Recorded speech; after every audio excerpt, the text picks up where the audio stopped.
reflexiones, tratando de conectar o integrar los elementos que los colegas nos proponen en sus ponencias. A los 8 minutos voy a ser un poco ruda y les voy a decir 8 minutos para que intenten dar cierre a su trabajo. Entonces, sin más, le damos la palabra, por favor, al doctor Robert Cárcamo Mallén desde Alemania. Adelante, Robert.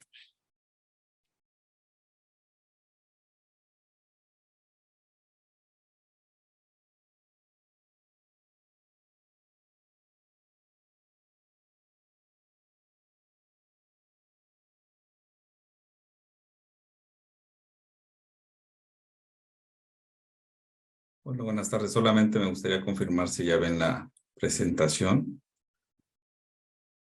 Sí, muy bien, adelante, correcto. Ok, bueno. Muchas gracias. Primero, pues una disculpa. Parece que hubo ahí alguna confusión y problema técnico con mi conexión. No pude estar en la primera, en la presentación inicial. Ahora, pues, me gustaría platicar un poco en torno al tema que voy a tratar de discernir hoy, que es paisajes alimentarios como una solución ante el cambio climático. Viene mucho de la mano de lo que nos ha comentado José Alberto, ¿no? Para empezar, me gustaría un poco comentar que ahora hay mucha preocupación en torno al cambio climático. Principalmente en este momento se ha definido que ya se está en fase del Niño y se están realizando una serie de cálculos, pues para ver cuáles van a ser las afectaciones, ¿no?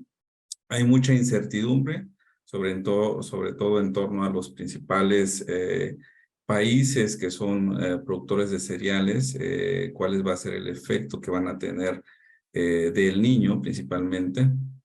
Y hay algunas preocupaciones principalmente en dos cultivos o commodities internacionales, ¿no? Que uno es el arroz y el otro es maíz, ¿no? Aquí solamente me gustaría presentar hasta ahora cuáles son las áreas de condiciones secas, las cuales vemos en este color café. Hay áreas, por ejemplo, en Sudamérica, principalmente en Brasil. Como ustedes bien saben, Brasil es el principal productor de maíz y soya. Y hay otras áreas en Estados Unidos y Canadá, principalmente que son también zonas productoras de maíz, ¿no? Por el otro lado tenemos en Asia, en India, por ejemplo, preocupaciones importantes para la producción de arroz. Y en lo que es África, bueno, pues hay preocupaciones al sudeste africano para ver cuál va a ser el comportamiento del niño sobre esas áreas, ¿no? Es un poco importante mencionar lo que decía José Alberto, ¿no? Que hay toda una serie de efectos de crisis que nos ayudan finalmente a entender cuáles son las posibilidades de hacer estas innovaciones sociales y tecnológicas, ¿no? Bueno, aquí tenemos una de ellas, ¿no? Que es el cambio climático, ¿no? Por el otro lado, bueno, este es un gráfico donde se observan los principales efectos que ha tenido el Niño en las últimas 5 décadas. Vemos que el índice de precios de los alimentos de la FAO ha tenido en general repercusiones positivas de alza de los alimentos.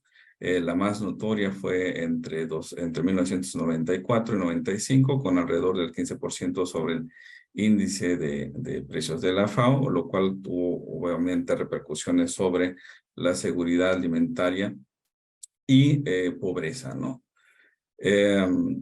Por el otro lado, en este esquema de cambios, también para el 2023, finales y hasta 2027, se tienen cálculos de que el consumo de fertilizantes va a subir.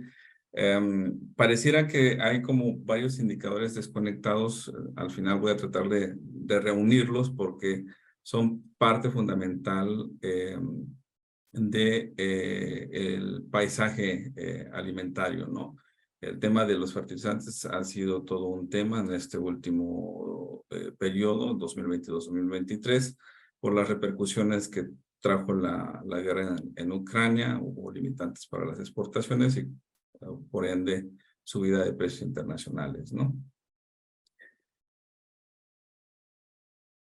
Y luego está los calendarios, ¿no? Del cultivo de maíz. Como les decía yo, estamos en el mes de agosto. Varios de estos países principales productores, como es Estados Unidos, China, Brasil, están en periodo de cosecha. Hasta ahora no hay gran afectaciones sobre la producción de maíz a nivel global. Sin embargo, sí se tienen algunas estimaciones de crecimiento por el Niño, ¿no? Durante el periodo 2023-24, ¿no? Al igual que en el tema de arroz, ¿no? Estamos en la mayoría de los países en periodo de cosecha. La mayoría de los países hasta este momento tienen buenas condiciones para obtener cosechas. Sin embargo, algunos ya empiezan a tener algunas políticas de restricción, como es en el caso de India. Ella ha interpuesto restricciones para las exportaciones de arroz, por ejemplo, y eso es una limitante sobre el mercado global, ¿no? En oferta, ¿no? ¿Qué son los paisajes alimentarios y por qué son una opción para mitigar el cambio climático? Bueno, los paisajes alimentarios son la base de sistemas alrededor del mundo, en el cual se combinan diferentes aspectos de sistema socioecológico, desde el uso del suelo, el tipo de agricultura, silvicultura, conservación, biodiversidad, y no nada más incluyen las zonas rurales, ¿no? También incluyen las zonas urbanas, ¿no? Aquí la gran pregunta es que veía en la presentación de José Alberto que daba algunos ejemplos, lo cual me parece muy bueno, es cómo lograr estas mayores colaboraciones entre instituciones privadas, gubernamentales y académicas para que realmente haya una buena respuesta sobre innovación rural, ¿no? Sobre todo ante estas perspectivas de cambio climático y que son necesarias principalmente en el ámbito de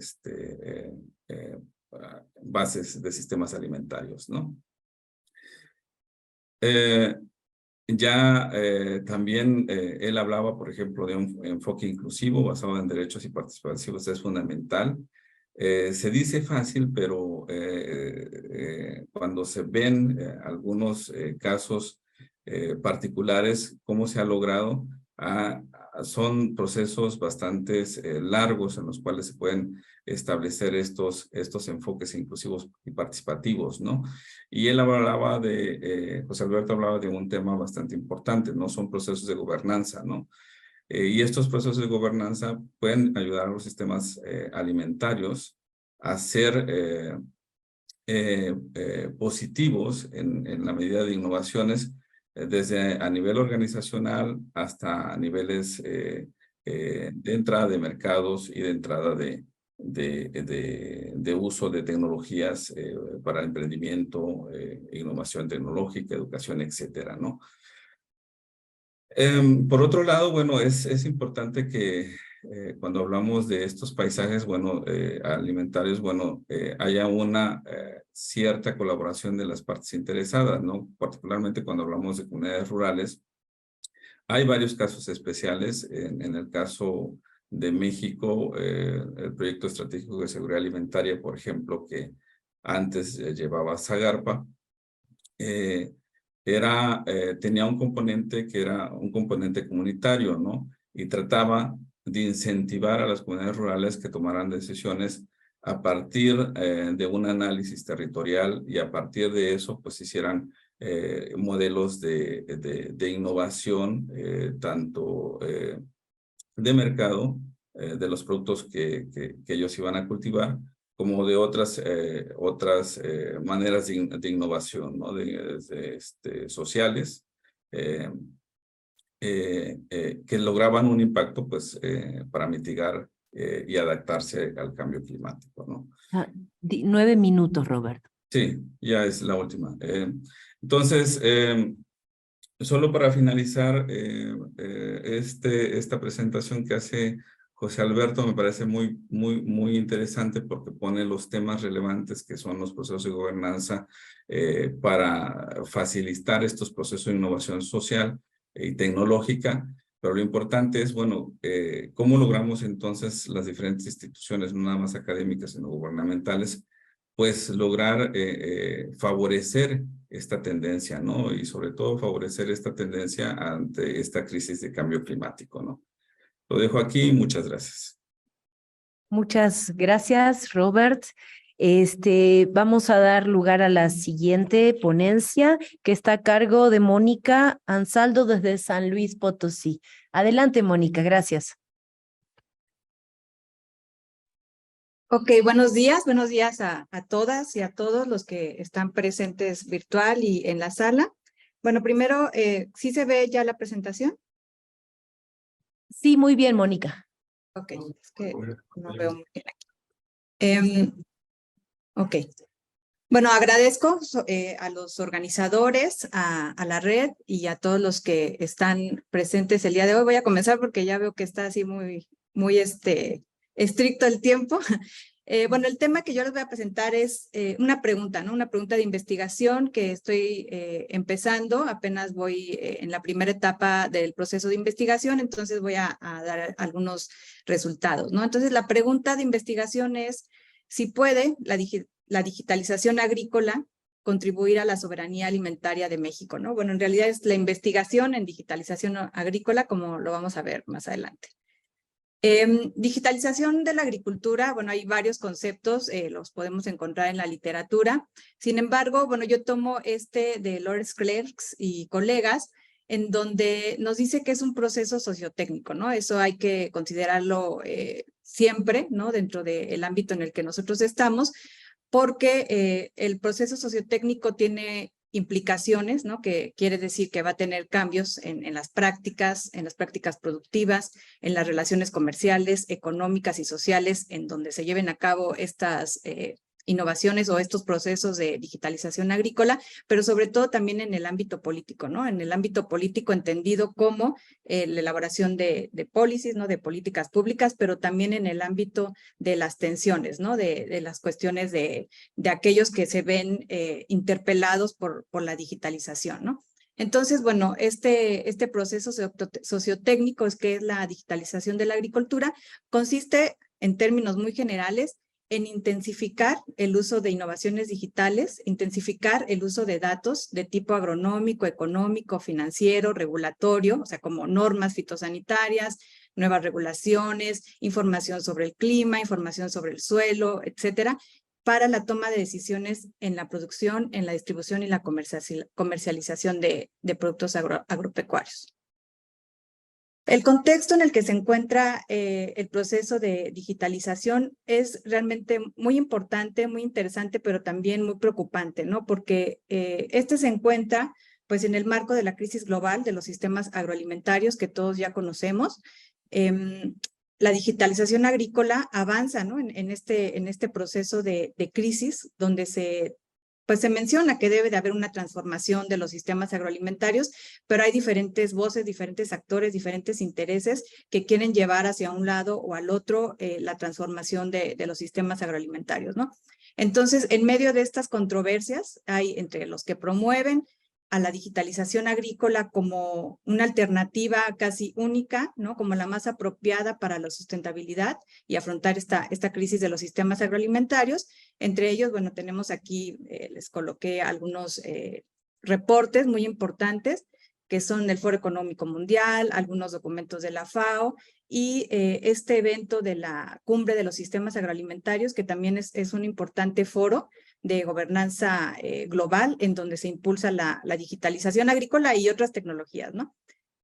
Y por otro lado están quienes ponen sobre la mesa su papel como parte de una estrategia coordinada para afianzar el control corporativo de los sistemas agroalimentarios, es decir, aquellos que se ven interpelados por este proceso de digitalización, que no es en sí mismo, sí es el proceso, la forma en que se lleva a cabo la tecnología, pero también es quien tiene el control por el momento del tipo de tecnologías que se están aplicando, ¿no? Entonces aquí podemos encontrar a Vía Campesina, a IPES Food, al grupo ETC, o sea, grupo GRAIN, el mismos actores científicos de la FAO, en donde, bueno, ellos empiezan también a discutir estas controversias sobre hacia dónde va la digitalización agrícola, ¿no? ¿Para qué y para quiénes? Entonces, en las narrativas actuales del proceso de digitalización, pues los pequeños agricultores o los agricultores de pequeña escala son en los que están en el foco, ¿no? Hacia ellos es hacia donde se dirige. Y bueno, la narrativa es que si no se suman a este proceso, pues bueno, van a continuar en la desigualdad, ¿no? Entonces, en México hay pocos estudios sobre este tema. A mí me ha interesado sobre todo el de las agendas de investigación, que ha sido, bueno, mi tema. Yo pongo el foco en los expertos y en cómo se construyen las agendas de investigación. Y también creo que una justificación muy importante de este trabajo es porque, bueno, en México más del 70% de las unidades de producción agropecuaria son pequeños agricultores y además pues son los que generan gran parte de los alimentos que se producen, que se consumen aquí en México y son los que conservan, en todo el mundo esto está también muy discutido, pues son los que conservan la diversidad genética y alimentaria, ¿no? Y desafortunadamente pues son los que tienen o sea, la calidad de vida menor, son los más vulnerabilizados que no los más vulnerables. Y bueno, en este grupo de los pequeños productores, pues también las poblaciones indígenas son aún más, están mucho más abajo que todos los demás, ¿no? Entonces hay varias justificaciones de este trabajo. Y bueno, el objetivo que me he planteado es pues responder a la pregunta que les había dicho en el título y para ello pues tengo algunos metas, ¿no? Por realizar, que son hacer un mapeo del estado de la investigación en digitalización agrícola en México, identificar, una vez que se haga este proceso de mapeo, cuáles son esos proyectos de investigación, o en este caso artículos, que mencionan una interlocución con pequeños o medianos productores, y de ahí, bueno, irme a entrevistas cualitativas, primero con los expertos, con los investigadores que están llevando a cabo estos proyectos, y ya después con los productores. La metodología, bueno, para hacer este mapeo, primero he elaborado un estudio bibliométrico, ¿no? Para pues, operacionalizar la agenda de investigación a partir del número de artículos y analizar sus temáticas. No me enfoco por ahora en indicadores de desempeño del campo de investigación, sino más bien me interesé en la parte temática. Esta es la estrategia del estudio bibliométrico. Bueno, no la voy a decir porque no nos da tiempo, pero digamos que tomé 3 estudios de cienciometría que están analizando la agricultura 4.0, la digitalización de la agricultura, la inteligencia artificial aplicada a la agricultura, y de ahí junté esas 3 estrategias, ¿no? Entonces, bueno, los resultados fueron que encontré 134 trabajos. Aquí están más o menos a grandes rasgos la parte sí del desempeño, pero para que, bueno, podamos tener una idea del nivel, ¿no? Cuantitativo de cómo está el proceso de digitalización. Lo que encontré, bueno, son de 2004 a 2022, el total de 134 artículos. Estos 134 artículos, la mayor parte, o sea, el 62% se encuentra generado en los últimos años. Y la característica de estos artículos es que más del 46% de los autores son de instituciones extranjeras, o sea, hay una agenda de investigación que es bastante con colaboración internacional, bastante exogenerada, porque en la mayoría de estos artículos todavía son temas que están muy articulados con los temas que se manejan en la colaboración. Y bueno, las principales revistas con las que, para que nos demos una idea, ¿no? De dónde se están publicando, porque también eso nos dice cómo se articulan pues digamos, los temas agronómicos con los temas de la digitalización, ¿no? Entonces, la revista Sensores y la revista de Computers and Electronics in Agriculture son las principales, pero también vemos que hay revistas iberoamericanas en donde donde está haciendo un foro para los académicos publicar sus trabajos, ¿no? Aunque son muy pocos los trabajos en los que se están publicando en revistas iberoamericanas, lo que habla también de una restricción, ¿no? En términos de la difusión que se pueda dar a los trabajos en español, ¿no? Dado que estamos en México. Mónica, y bueno, 8 minutos.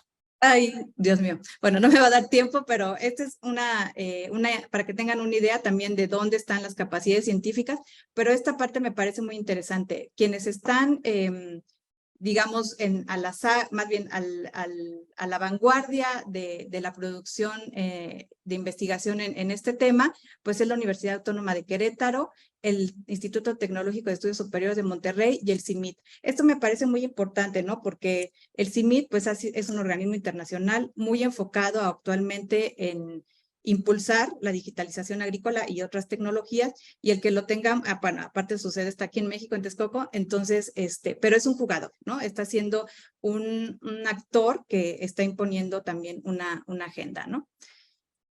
Y bueno, para el mapeo temático, lo que hice, bueno, fue trabajar con este software de Bibliometrics, donde nos ayuda a investigar la cuestión temática. Tomé las palabras clave del autor y las palabras clave plus, en donde, bueno, a nivel estadístico nos dice cuáles son esos temas, cuáles son esas palabras más frecuentes. Y bueno, lo vamos a ver acá mejor gráficamente.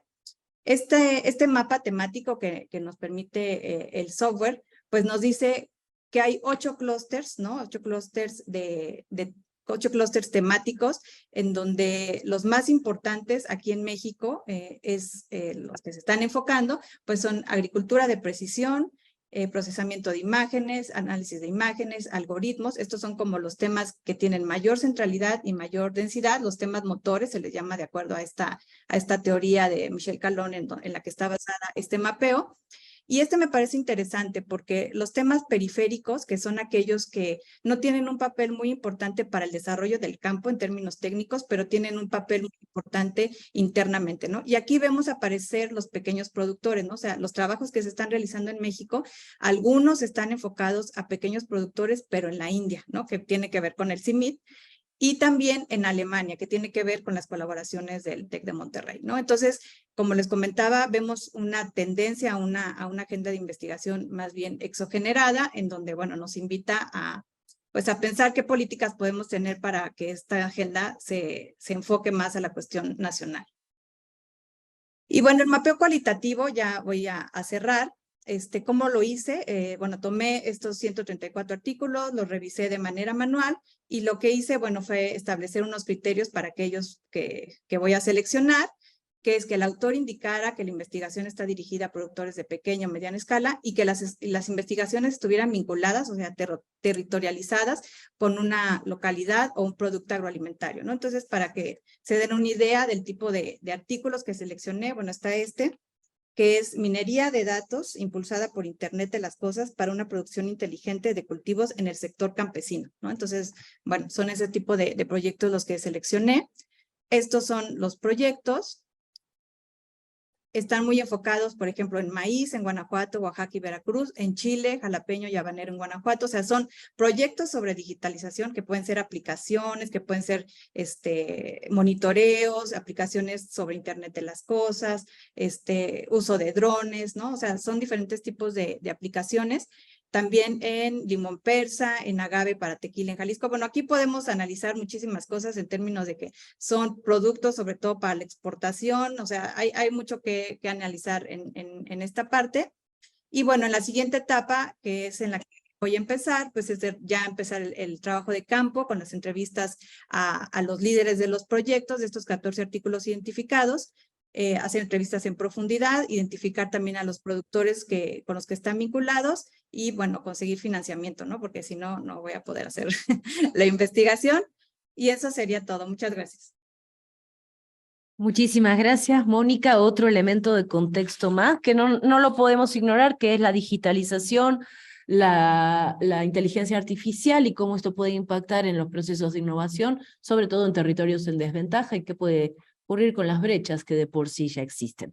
Damos lugar entonces a nuestra tercera participación desde Colombia, Medellín. Por adelante, María Camila Franco. Buenos días Ana, buenos días a todos. Les solicito por favor me permitan compartir pantalla ya que dice que el anfitrión deshabilitó esta función. ¿Eres su anfitriona? En teoría debe poder compartir. Desde María Camila Franco Giraldo, desde el que se ve la cámara.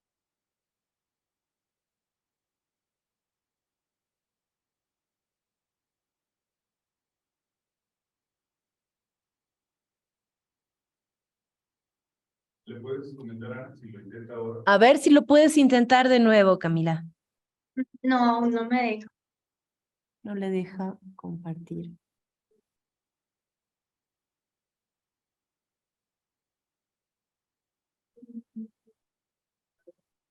Sí, de su propio equipo. Sí, a mí también me aparece ahorita al tratar, no, sí, no, sí, yo todavía sí puedo compartir porque me aparecía también que no, pero ya me parece que sí. Si lo puede Creo que intentar. tengo el Sí. dispositivo de micrófono desde otro dispositivo porque tengo fallas acá en este, pero desde el que tengo la cámara no me deja compartir. Ya están las dos como coanfitrionas, o sea, las dos cuentas. A ver, ¿puedes intentar de nuevo, por favor?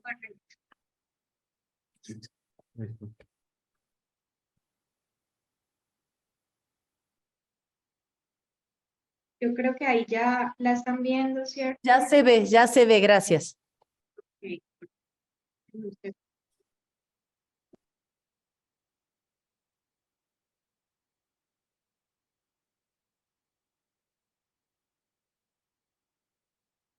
sé qué pasa que no me deja compartir en pantalla completa. Siempre le ves abajo a la derecha. ¿No puedes poner en pantalla completa abajo a la derecha? El zoom desde la Sí, aquí abajo. más abajito. No me deja ver, solo me aparece como el control. Déjenme un segundito, qué pena.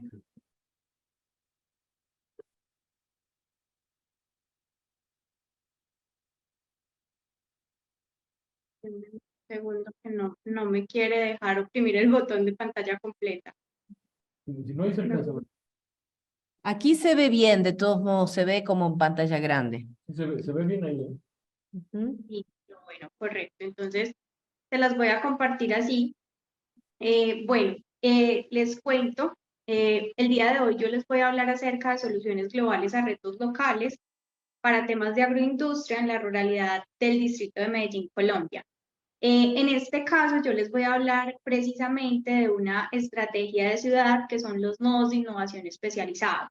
Esta estrategia de ciudad lo que busca es dinamizar los ecosistemas locales, tratando de resolver problemáticas globales. En este caso de la ruralidad, digamos que tenemos varios nichos de trabajo, tanto en la parte urbana como en la parte rural, y trabajamos varias temáticas. Dentro de las temáticas que trabajamos nosotros están la agroindustria, el cambio climático, la educación, temas de residuos sólidos, temas de seguridad, servicios públicos, salud, movilidad, contaminación y GovTech. En este caso, de este programa de nodos de innovación especializados, cada una de estas temáticas está acompañada por un experto temático que desde la parte urbana o desde la parte rural está acompañando esas necesidades que existen dentro del distrito de Medellín.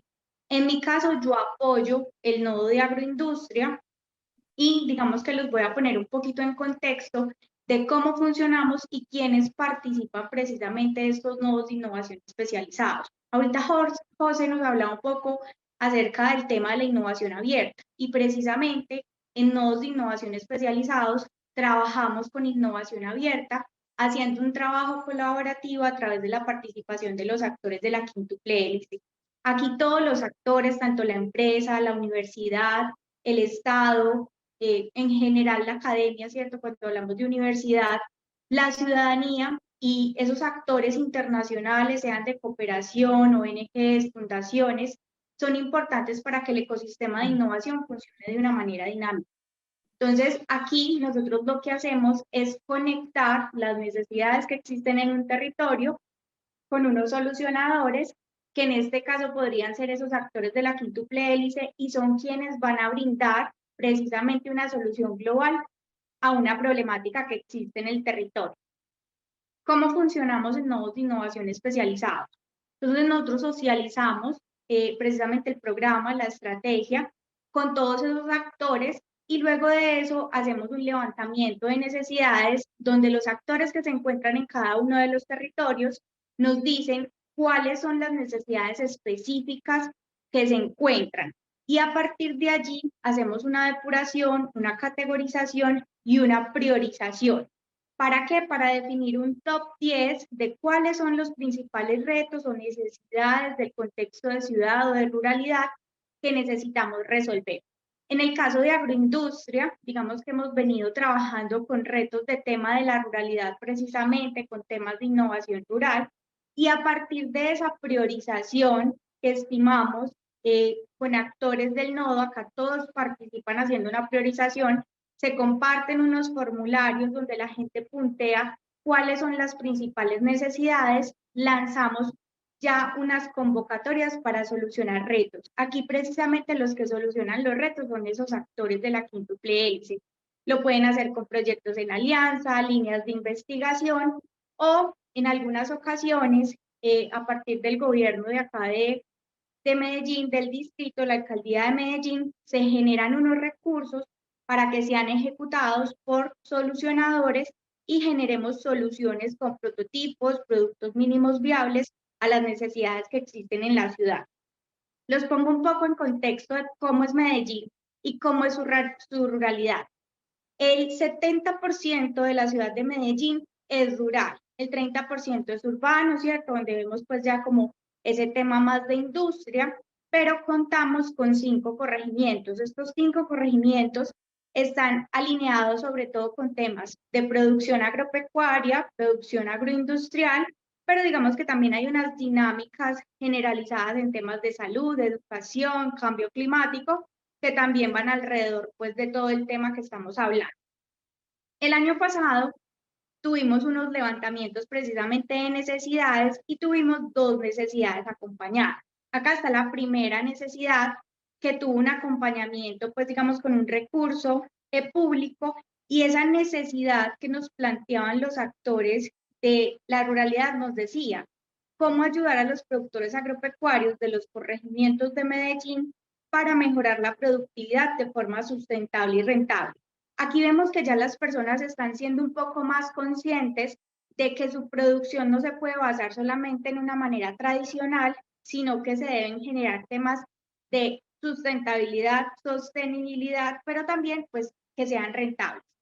Para este caso, en la ciudad fue lanzada la convocatoria y los seleccionados como solucionadores a ese reto fueron una institución de educación superior que se llama IME Escuelas Técnicas. Ellos brindan programas técnicos y tecnológicos en la ciudad y ellos lo que hicieron fue acoger 15 familias de productores y los acompañaron a hacer unos procesos de transición de producción tradicional donde producían con agroquímicos, a hacer una producción un poco más limpia, instalaron biofábricas dentro de sus complejos pues de huertas, les enseñaron cómo preparar digamos esos elementos que necesitaba el suelo para producir alimento de una manera más consciente, y esto no solamente generó digamos que un impacto en decir, bueno, vamos a ser más productivos y sustentables, sino que fue alrededor de toda la familia.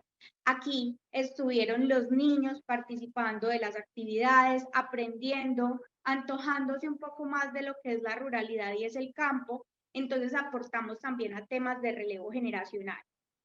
Para el caso del segundo reto, entonces acá ya viene un reto más enfocado a temas de innovación tecnológica y fue cómo fomentar la apropiación tecnológica para mejorar los procesos productivos en la Medellín rural y profunda.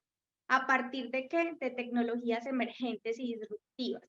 Entonces, anteriormente vimos como un tema más de sostenibilidad, pero aquí ya vemos que la tecnología está abarcando la ruralidad y que empezamos a encontrar unas herramientas que se vinculan a generar soluciones a necesidades en ese ámbito. Entonces aquí se aliaron 2 empresas, una, en realidad una fundación que se llama Salvaterra, muy importante aquí en Colombia, y una empresa de base tecnológica que se llama Tech12, y ellos lo que hicieron fue enseñarle a las personas, y acá hubo algo muy interesante, es que la mayoría de las personas con las que trabajaron eran personas mayores de 65 años.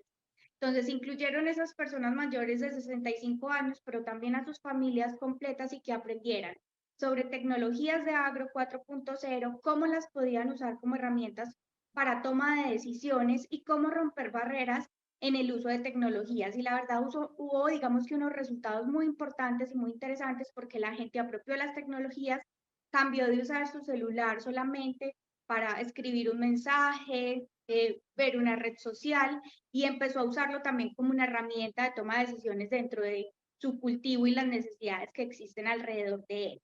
Aquí les conté un poquito de las soluciones que tuvimos el año pasado. Para este año tenemos actualmente abierta convocatoria para este reto. Es cómo mejorar la producción agropecuaria y agroindustrial por medio de la bioeconomía para avanzar hacia una economía sostenible en el distrito de Medellín. Entonces aquí ya hablamos de que la gente está buscando cómo conservar los recursos biológicos que existen a su alrededor, pero también cómo generar, ¿cierto?, una mejor producción a partir de los conocimientos, la ciencia, la tecnología y la innovación para generación de información, productos, procesos y servicios.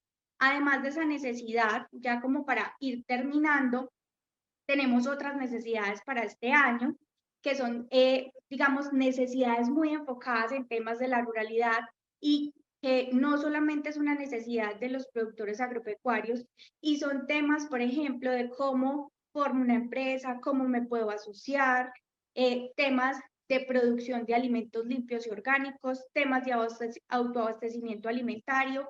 ¿Y por qué aparece tanto el tema de autoabastecimiento alimentario en Medellín? Resulta que a pesar de que ustedes vieron de que tenemos ese 70% de ruralidad, solamente logramos abastecer el 3% de lo que consumimos internamente. Lo demás nos toca traerlo de otras ciudades, de otros municipios, y digamos que se quiere tratar de compensar un poquito más esa necesidad. Además, hay necesidades en temas de recuperación de suelos, mejoramiento de la productividad.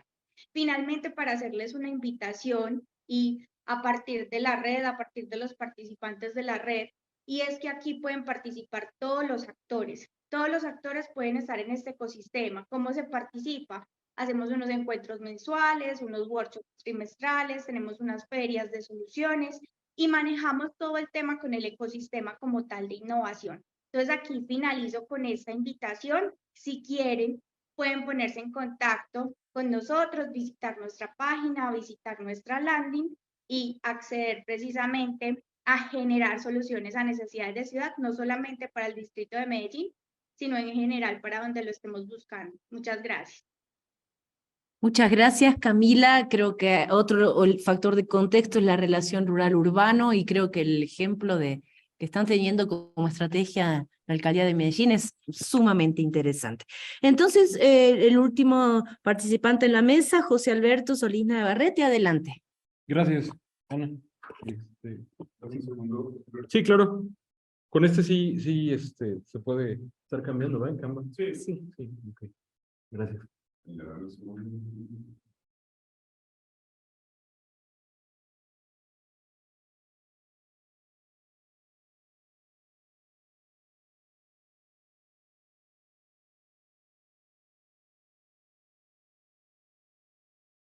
¿Puedes compartir la pantalla para que puedan ver Zoom? Sí, claro.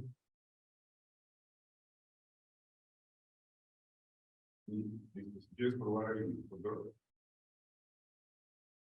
Sí, ¿verdad? Perfecto. Puedes regresar allí. Ok, muchas gracias. Listo.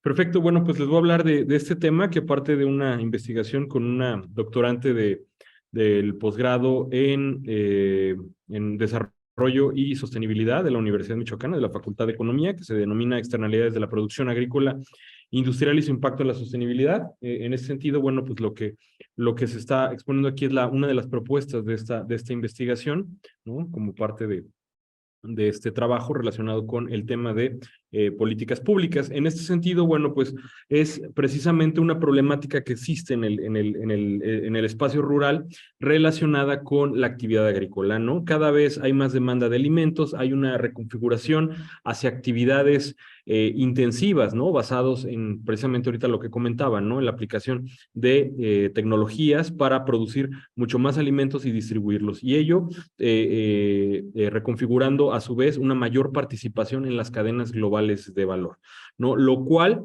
ha permeado en la generación de lo que es la agricultura intensiva desde hace algunos años, ¿no? Buscando, por ende, las ganancias, incrementarlas, disminuir los costos y, sobre todo, reducir también los ciclos productivos en la actividad agrícola. Esto ha llevado a productores del campo al uso de agroquímicos y hay, bueno, una serie de clasificaciones en eso, plaguicidas, herbicidas, fungicidas, los cuales, bueno, pues de acuerdo a la literatura y de acuerdo a diferentes casos, ¿no? Emitidos por la Organización Mundial de la Salud, pues varios de estos agroquímicos tienen consecuencias, ¿no? Diversas problemáticas, no solamente en el territorio a nivel de la parte física, en el suelo, degradándolo, generando por ahí algunas problemáticas, sino también en la salud, ¿no?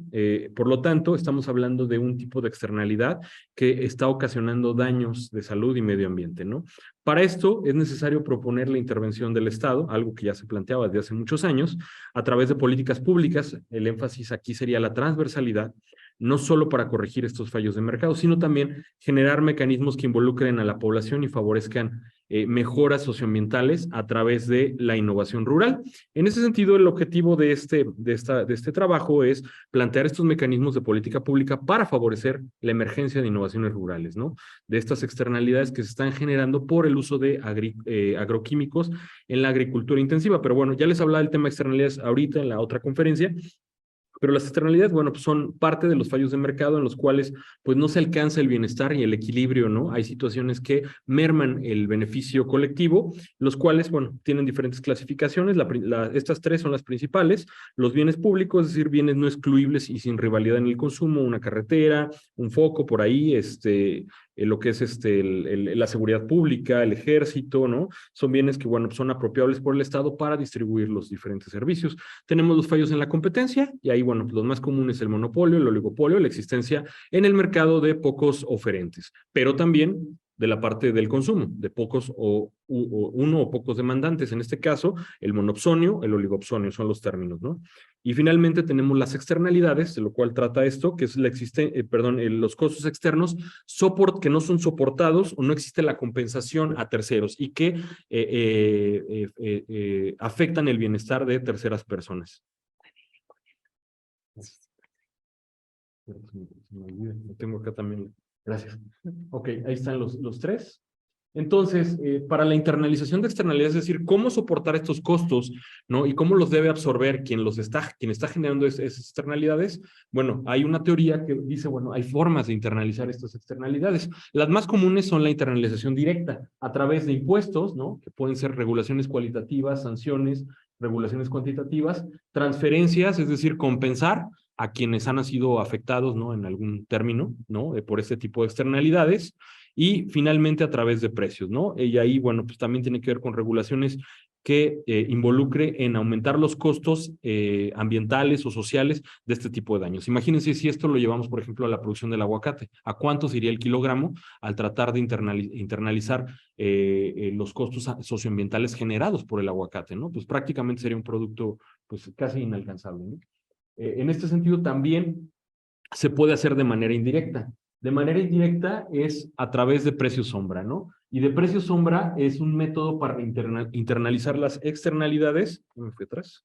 Para internalizar las externalidades a través de, en este caso, lo que estamos considerando ordenamientos jurídicos, diseño de la implementación de políticas transversales para poder identificar, ¿no? Aquellos precios que no están en el mercado, pero están generando costos sociales, ¿no? Entonces, ¿cómo poder involucrar esos costos, los cuales, por ejemplo, muchas veces son absorbidos por las familias o son absorbidos por el gobierno, ¿no? Si hay una contaminación, por ejemplo, en algún río y eso genera residuos y luego eso genera problemas a la salud, bueno, pues la gente va a un centro de salud y se atiende. Entonces, eso genera un costo para el gobierno. Entonces, esa es la forma en que podríamos estar cuantificando este tipo de externalidades. Desde luego, en la parte ambiental, pues hay que hacer una serie de acciones que lleven a corregir pues tanto ineficiencias de mercado como también problemas en el daño físico y en la sostenibilidad, tanto en la asignación de los recursos, ¿no? Esto combinándolo, bueno, pues con con la vía de internalización directa, ¿no? Que ya estábamos comentando.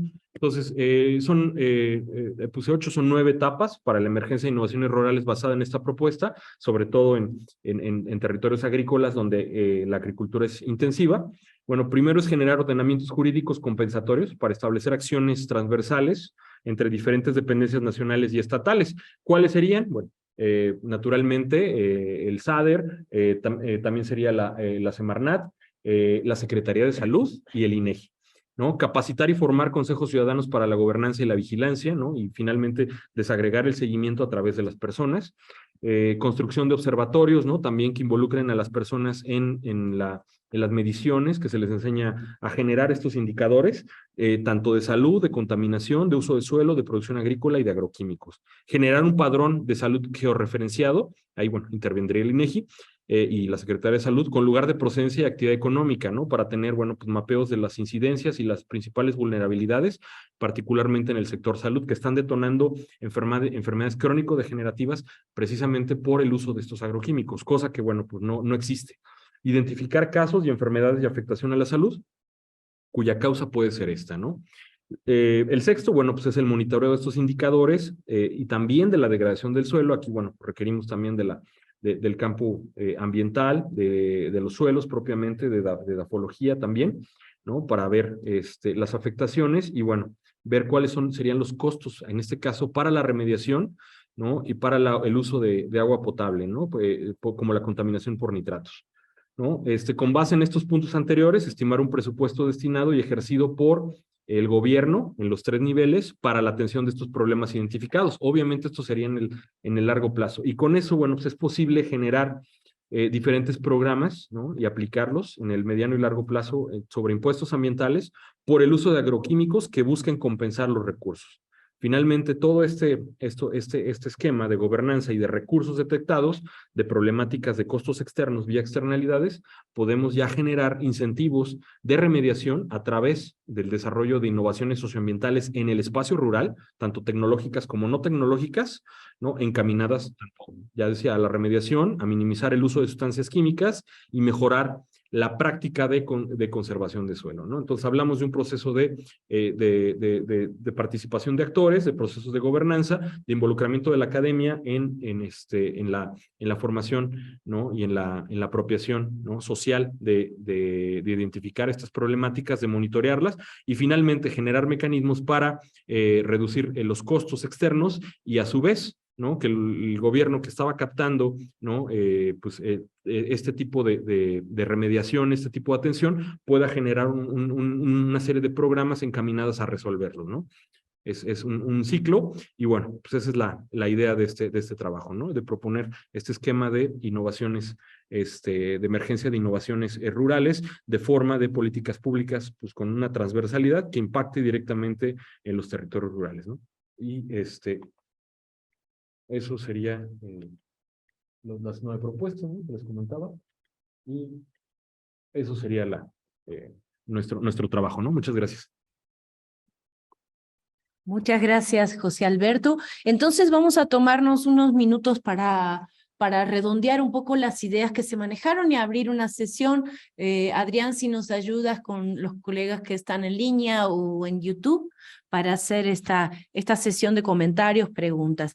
Y bueno, los compañeros presentaron varios factores de contexto, condiciones a diferentes niveles globales, que condicionan, pueden ser oportunidades o pueden ser amenazas también, que pueden detonar procesos de innovación a otras escalas menores. Se mencionaron temas como cambio climático y el niño, los mercados de fertilizantes, las regulaciones del mercado de granos a nivel global, también las tendencias tecnológicas como la digitalización agrícola y la inteligencia artificial, también estrategias gubernamentales y políticas públicas que pueden abordar la relación rural-urbano, o también la incorporación de costos ambientales mediante esta estrategia de internacionalización. Entonces, como vemos, son todos elementos que van construyendo los contextos en los cuales los procesos de innovación rural a escalas regionales o locales, pueden responder, y aunque no sabemos de qué modo, pueden responder. Entonces dejo abierta la mesa para comentarios, preguntas al público aquí presente, también en línea. Le acerco aquí, tenemos un comentario en la sala. Adrián, acerco este micrófono. Un segundo. Listo, ya lo escuchamos con este micrófono de aquí. Ok, aquí tenemos un comentario en sala. Muy bien. Hola, es una pregunta para Camila sobre el tema de Ruta Medellín, se llamaba, ¿verdad? Sobre el esquema con el que trabaja la quíntuple hélice, son dos dudas. La primera, en el sector social, sabemos que de acuerdo a las características del territorio, se puede desdoblar en diferentes tipos de actores sociales. Entonces, a mí me interesa particularmente si ustedes hacen un desdoblamiento o una diferenciación, como lo quieran llamar, entre lo que serían las organizaciones de la sociedad civil, que en algunos lugares, en algunas ciudades suelen tener mucho poder e influyen en las decisiones de gobierno, y entre las comunidades. Las comunidades como tal me refiero a las personas que tienen ciertos modos de vida, que no necesariamente tienen una empresa con enfoque de mercado, pero que tienen sistemas de organización para sobrevivir, sistemas de producción que no necesariamente responden a las características de una empresa con enfoque de negocio tradicional. Eso sería la primera, si las consideran diferenciadamente. Y la segunda duda es por qué, cómo consideran o visualizan ustedes en su enfoque de intervención, porque primeramente habría que mencionar que lo que yo creo es que es un enfoque de intervención en el territorio, ¿no? Entonces, esta intervención en el territorio, ¿cómo considera la interacción multiactoral? Es decir, es como que ustedes les dan un formato y dicen, yo contesto la encuesta y estas son mis necesidades. El primero sería a quién se aplica el formato, si nada más es a empresas o a quiénes, es decir, quiénes dicen cuáles son las necesidades, y luego es como que ustedes dicen, bueno, pues esta es la principal necesidad, entonces esta empresa o esta organización o esta universidad la puede resolver e interviene directamente el territorio, o si se da una cogeneración de la solución. O sea, así es como yo digo, tengo esta solución y ustedes van y le recetan, o si entonces se detecta una problemática y cómo se construye la solución y cómo se ejecuta. Listo. Bueno, con respecto al actor ciudadanía, de ahí desplegamos precisamente esas comunidades rurales y también desplegamos, por ejemplo,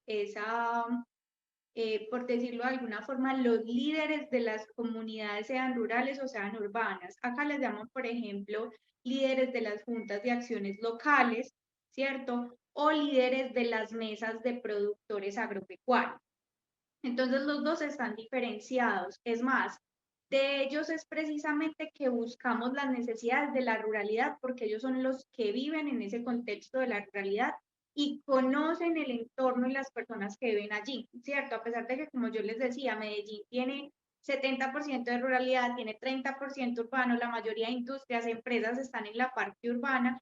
No nos podemos quedar solamente con las necesidades que nos digan las empresas, sino que el mayor nicho va precisamente allá. Ya con el tema, por ejemplo, de fundaciones, ONGs que trabajan en ese tema de la ruralidad, entonces revisamos qué temas trabajan. Por ejemplo, tenemos una fundación muy activa, que es una fundación italiana, se llama Engine, y ellos están trabajando temas de apoyo a mujeres, cabezas de hogar en la ruralidad, que precisamente no son productoras agropecuarias, pero ayudan con la soberanía alimentaria, enseñándoles a producir alimento con huertas, ese tipo de cosas, y que ellas le enseñen a los niños de las comunidades, indiferentes si no trabajan en un entorno rural, a cómo trabajar ahí. Entonces sí diferenciamos precisamente de ese actor ciudadanía, qué tipo de actor de la ciudadanía es. Y ya con respecto a las soluciones, para nosotros lo más importante es la co-creación de soluciones. digamos que levantamos las necesidades con esos actores, pero cuando lanzamos la convocatoria de solución de necesidades de ciudad, decimos, acá es muy importante que los actores se unan para generar la co-creación de la solución. Entonces, cuando se lanza la rúbrica de evaluación para las propuestas que buscan los recursos para solucionar la necesidad, digamos que hay unos puntos importantes precisamente en eso, que haya, por ejemplo, alianzas, que la academia diga, yo quiero implementar un proyecto donde voy a impactar mujeres rurales, ¿cierto? Pero no me la impacte solamente haciéndomeles un diagnóstico y una investigación, sino que ellas en realidad tengan una retroalimentación y un proceso donde se integren a todo el proceso de, por ejemplo, mejorar la productividad. Entonces siempre tratamos de buscar precisamente eso, la co-creación de soluciones entre varios distintos tipos de actores. Yo creo que con eso resuelvo tus dos inquietudes. Gracias.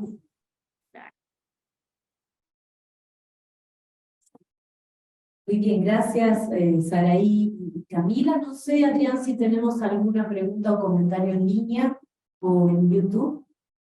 En YouTube tenemos un comentario de Madeleine Domínguez García. Ella dice, me encanta el vínculo de la innovación rural con los efectos derivados del CC y a prestar atención al papel de la mujer rural, pues la apreciación de estas enriquece el intercambio. No es propiamente una pregunta, pero vale la pena darle el espacio. El doctor Francisco Bautista, que también nos está viendo a través de el canal de YouTube, nos manda a felicitar, les manda a felicitar y dice felicidades por este gran evento. Y Aide Pántiga nos pregunta también en la sesión de Zoom, en la conferencia anterior, ¿cómo fue el proceso para lograr el interés por parte de las personas mayores de 65 años para acceder al conocimiento y al cambio de cultivo tradicional? No sé, estimada Aide, si nos puedas precisar exactamente a qué conferencia te refieres. El comentario está hecho a las 11:12 del día. Esto fue hace ya algunos minutos. O si lo tengan claro los ponentes, ¿a quién se refiere? Aide, puedes abrir tu micrófono directamente y te escuchamos aquí en sala. Sí, buenas tardes. No recuerdo el nombre de la compañera, pero fue la conferencia anterior a la del doctor Alberto. Camila. Sí, es la experiencia de Colombia. Bueno, digamos que aquí se generó, aquí la Fundación Salvaterra, que es como la que trabaja más en la comunidad y en el territorio, ya venía haciendo un trabajo con productores de café, con más de 50 productores de café de la zona, y ellos les contaron a los productores acerca de que habían quedado seleccionados como solucionadores de una convocatoria en la cual iban a aplicar tecnologías en sus cultivos. Y cada uno de ellos levantó la mano, ¿cierto? Después de que conoció el proyecto y dijo, yo quiero aprender esto, pero en realidad el mayor interés que se generó en ellos fue porque también iban a poder participar sus familias, y estas personas mayores de 65 años tienen una preocupación muy grande, y es quién va a quedar luego con lo que yo estoy haciendo y estoy construyendo. Entonces el mayor interés se generó precisamente fue desde esa parte, desde, bueno, entonces de pronto con las tecnologías voy a lograr enganchar a mi hijo, a mi nieto, a mis sobrinos, para que sigan trabajando en la ruralidad y en el campo. Esto fue lo que hizo que ellos más como que levantaran la mano y dijeran, yo quiero participar y ser beneficiario pues de la solución. Gracias. Ahora tenemos también manos levantadas para participar desde la sesión de Zoom. Vamos a darle la palabra a Evelia, justo para que intervenga. Hola, buenos días a todos. Gracias por sus presentaciones muy buenas y diversas, ¿no? Y pues a mí me agradaron todas. En particular me llamó mucho la atención de Mónica, porque también hago algo de investigación con relación a la agricultura 4.0 o agricultura digital. Y en ese sentido, pues a mí me surgió una duda y creo que es a la vez también es un aporte importante de lo que ella está realizando en su investigación, y es esto de cómo ella hizo ese mapeo temático de la digitalización de la agricultura en México y lo relacionó con las propuestas de Michel Calón, ¿no? Entonces me gustaría que me comentara algo al respecto. Y con de la primera ponencia de José Alberto, no, perdón, esa fue de Robert. Sí, con José Alberto, pues yo tengo un contacto en el INEGI que me ha mostrado varias información con respecto a toda la georreferenciación que se hace en México, y ahorita la tienen por unidades económicas, ¿no? Pero también mapean muchísimas otras cosas. Entiendo que también van a tener todo el mapeo o toda la georreferenciación de las unidades de producción rural. Entonces, creo que les podría ser de utilidad esa información para el trabajo que comentaron que van a seguir desarrollando, ¿no? Entonces, después les puedo pasar ese contacto para que pregunten exactamente. Y también para Camila, si me pudieras comentar sobre el trabajo de este software, esta aplicación TEC12, ¿no? Que dijiste que fue muy importante. Y esas serían mis preguntas. Muchas gracias.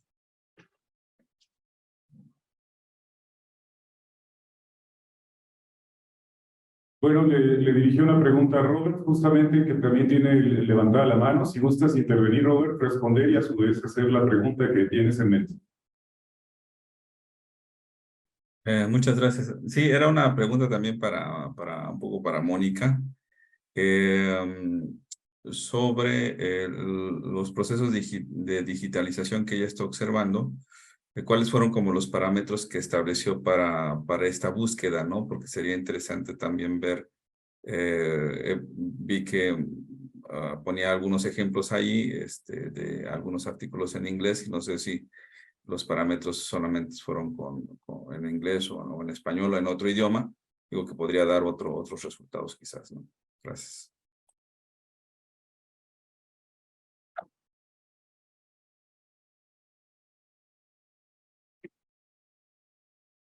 Adelante, Mónica. Ok, sí, estaba esperando si me daban la palabra. Hola Evelia, mucho gusto de verte y de saludarte. Bueno, voy a tratar de responder al mismo tiempo las dos preguntas.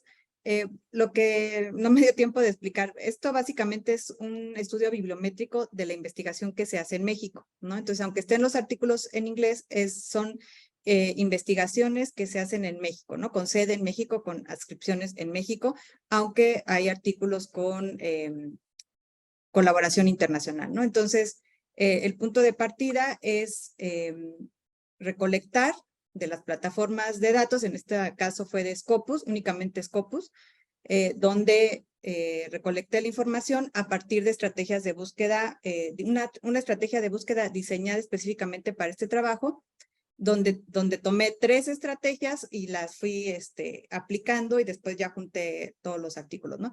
Y esta base de datos la ingresé a la plataforma Bibliometrics, que tiene otra aplicación que se llama BiblioShiny, y esto ya tiene, digamos que predeterminado un conjunto de indicadores que son de desempeño, como pueden ser la productividad, el factor de impacto, las redes de autores, etcétera, ¿no? O sea, que son de desempeño.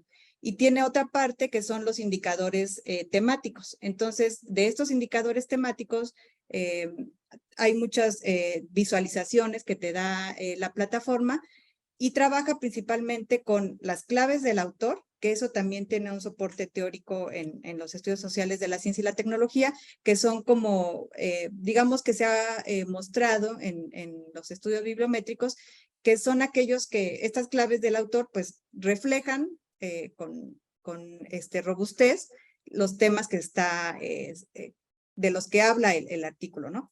Pero también trabaja con las palabras clave plus, que así le llama, que son de los títulos. Entonces, el software trabaja con estos insumos y también con el resumen, y de ahí va elaborando los clústeres, ¿no? Que se reflejan en el tamaño, que es por el número de de palabras y las relaciones, la cercanía, ¿no? que pueden tener entre ellos, y de ahí genera los clústeres, ¿no? Entonces, este mapa que mostré es una visualización que hace el software.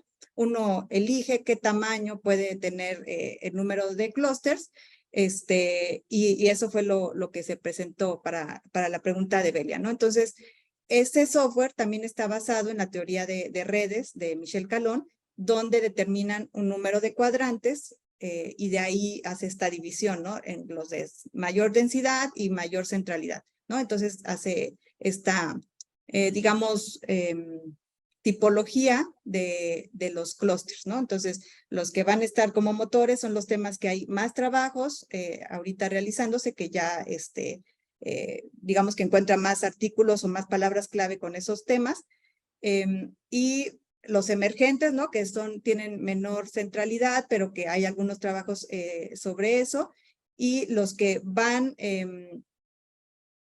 digamos que subiendo al cuadrante de los motores, que van siendo los que tienen mayor importancia, ¿no? Entonces, te sirve para ver esos temas en los que los autores están ubicando su trabajo, ¿no? Entonces, por eso es útil para mapear los temas, ¿no? Entonces, básicamente son estas visualizaciones que hace el software Bibliometrics y su versión con BiblioShiny. Pero aquí, bueno, lo interesante es, pues, el insumo, ¿no? O sea, las estrategias de búsqueda que tú determinas para que efectivamente, pues, te dé digamos, una base de datos confiable y robusta de lo que se está haciendo aquí en México, ¿no? Entonces, yo revisé todos como no son muchos, pues sí me dio la oportunidad de revisarlos uno por uno para, pues, descartar aquellos que no fueran del tema que yo estaba buscando, y ya después elegí de esos 134 trabajos los que cumplieran con el criterio, ¿no? Esto va para la pregunta de Robert. ¿Por qué elegí esos? Porque cumplieron con esos dos criterios de que son trabajos que los mismos autores dicen que son para pequeños productores y están ya documentando o, digamos, comunicando en sus resultados el trabajo que hicieron con estos productores. Entonces, de ahí fueron solamente 14, que son con los que voy a trabajar. Efectivamente están en inglés, pero porque son en la literatura internacional, ¿no? De Scopus. Hasta ahí creo que... Muchas gracias, Mónica. Para ir ya cerrando esta mesa, creo que quedó una pregunta para Camila, de parte de Belia. No sé, Camila, si quieras completar la pregunta. Adelante. Sí, Evelia, mira, te cuento. Tech12 como tal no es la aplicación, sino que Tech12 es la empresa de base tecnológica que trabajó en conjunto con la Fundación Salvaterra. Pero Tech12 fue la empresa desarrolladora de los sensores y de la aplicación. Yo te podría poner en contacto directamente con la empresa, ¿cierto? Para que ellos te cuenten un poco más. Ellos lo que medían en esta aplicación eran temas de humedad en el suelo, temperatura y temas de macronutrientes como nitrógeno, potasio, bueno, este tipo de elementos para poder tomar decisiones en campo. Entonces yo me pongo en la tarea de ponerte en contacto con ellos para que te profundicen un poco más. Bueno. Gracias. Creo que ya el tiempo se nos acabó para esta mesa. Un agradecimiento, un aplauso aquí en sala a los 4 ponentes. Muchísimas gracias.